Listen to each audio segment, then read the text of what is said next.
আসন্ন ত্রয়োদশ জাতীয় সংসদ নির্বাচনে আমরা দেখেছি যে প্রচারণা কিন্তু মাঠে ঘাটে সেটি জমে উঠেছে। তো আমরা এখন দাঁড়িয়ে আছি ফরিদপুর 1 আসনের প্রত্যন্ত একটি অঞ্চলে, যেটি ফরিদপুর 1 আসনের মধুখালী উপজেলার কামারখালী ইউনিয়নের চর গয়েশপুর ইউনিয়নে। আপনারা জানেন যে এই ইউনিয়নটি মূলত কিন্তু একদম অবহেলিত এলাকা।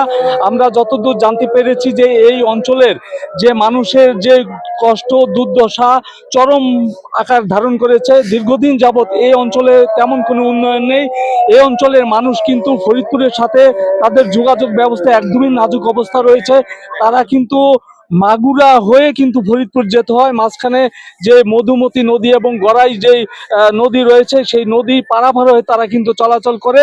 তো আমি এখানকার যারা রয়েছেন, আমি তাদের সাথে কথা বলেছি। তারা বলেছেন যে এই যে অঞ্চলে দীর্ঘদিন যাবৎ অবহেলিত যারা রয়েছেন, তাদের একমাত্র যোগাযোগ ব্যবস্থা, শিক্ষা ব্যবস্থা, চিকিৎসা সহ নানা সমস্যার মধ্যে তারা রয়েছেন। তো আজকে আমরা দেখেছি যে এই আসনের যিনি সংসদ সদস্য পদপ্রার্থী হিসাবে নির্বাচন করছেন স্বতন্ত্র হিসাবে আবুল বাশার খান, এখানে তিনি এসেছেন, সাধারণ মানুষের সাথে কথা বলেছেন। আমি আপনার কাছে জানতে চাইবো, আপনি যদি এই এলাকায় নির্বাচিত হতে পারেন, তো আমরা যতদূর জেনেছি এই এলাকার মানুষের অনেক অবহেলিত। তো এই অবহেলিত মানুষের জন্য আপনি কি কাজ করতে চান?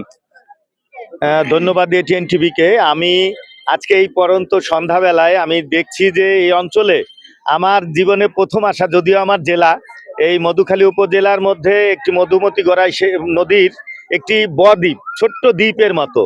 এইখানকার মানুষ, আমি আমাদের দেশে যে এত দুর্বিষহ জীবনযাপন করে এরা, তো এরকম অঞ্চল আমার চোখে পড়ে নাই। এখানে দুটি নদী, একটি নদী বড় করে দুটি ভাগ হয়ে গেছে। তা আমি চাচ্ছি অন্তত পক্ষে এদের কমিউনিকেশন, বিশেষ করে যাতে এই যোগাযোগ ব্যবস্থাটা একটি আপাতত যদি আমি ফ্লোইটিং যেটাকে বলে ভাসমান সেতু, লোহা দিয়ে যদি একটু ভাসমান সেতু করে দেওয়া যায়, তাহলে এরা এই রাস্তাটা পেলে যাতে এরা বাজারঘাট বা এদের কৃষি যে মাঠঘাট, তাদের কৃষি পণ্য নিয়ে তারা চলাচল করতে পারে, এপার থেকে ওপারে যেতে পারে, তারা যাতে তাদের উপজেলায় যেতে পারে, তারা তাদের স্বাস্থ্য সেবাটা নিতে পারে। যেহেতু এই অঞ্চলের মধ্যে একেবারেই কোনো চিকিৎসা সেবা নাই, কোনো কমিউনিটি হেলথ সেন্টারও নাই, এটা আমি খুব আশ্চর্য হয়েছি। স্কুলের অবস্থাগুলো খুব নাজুক। আমি অনুরোধ করব এটিএন টিভিকে এই অঞ্চলটাকে ভালো করে একটু তাদের মিডিয়াকে, সারা দেশের মানুষকে দেখানোর জন্য মহান সংসদে যদি আমার যাওয়ার তৌফিক দেয়, আমি কথা দিচ্ছি এই ইলেকট্রিক মিডিয়ার মাধ্যমে এই অঞ্চলের জন্য, এই অঞ্চলের মানুষের উন্নয়নের জন্য সর্বপ্রথম আমি এই অঞ্চলের মানুষের জন্য এই কাজ করতে চাই।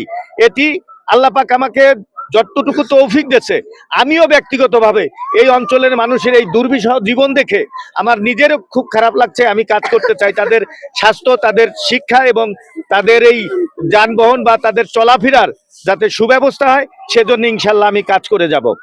ধন্যবাদ আপনাকে। আপনারা শুনছিলেন যে তিনি বলছিলেন যে আজকে যে এই যে চর গয়েশপুর, যেটি আমরা জানি একদম অবহেলিত এলাকা চরাঞ্চলের, যেটির যোগাযোগ ব্যবস্থা, স্বাস্থ্য ব্যবস্থা একেবারে নাজুক, শিক্ষা ব্যবস্থা নেই বললে চলে। তা উনি বলছেন যদি উনি এই এলাকার মানুষের ভোটে নির্বাচিত হতে পারেন, তাহলে কিন্তু তিনি ওয়াদা করছেন যে এই অঞ্চলে মানুষের জন্য তিনি ব্যক্তিগত তরফের পাশাপাশি জাতীয় সংসদ সদস্য নির্বাচিত হলে তিনি এলাকার মানুষের জন্য উন্নয়নের জন্য কাজ করবেন। তো এই ছিল চর গয়েশপুর থেকে নির্বাচনী প্রচারণা আমার কাছে সবশেষ খবর।